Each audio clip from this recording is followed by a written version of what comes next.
దేవుడు చూపిస్తున్న పరలోకం దేవతలకు అదుగా బిడ్డకు అర్థమైంది.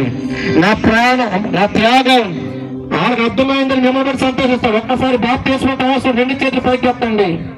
1 2 3 4 పూర్తిగా ఎత్తండి చేతులు. అందరు కాదు, బాప్తిస్మం కావాల్సిన పూర్తిగా చేపైకి ఎత్తండి.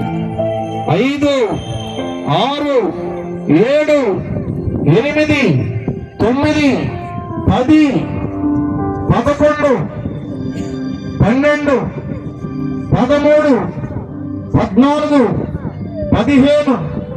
16 ఈ 16 మంది కోసం వచ్చిన ప్రార్థన చేస్తాను. పై చూపించండి. ఆయన రక్తం మీద ఉడికించబోతున్నాడు. బాప్తిస్మం అవసరం చేపై చూపించండి. మీ మీద రక్తం ఇప్పుడే ప్రోక్షించబడాలి. ఇప్పుడే పడకండి నాయన. తీర్మానంలోకి వచ్చానైనా విరక్ష తీర్మానం స్థిరపరచండి నాయన. అయ్యా పర్వాలేదు జీవనంలో రాయండి నాయన. అయ్యా పర్వత రాజ్యం వారసులు చేయండి. యేసు నామములో దీవిస్తూ ప్రార్థిస్తున్నాము తండ్రి. అదే అందరి చేతి పైకి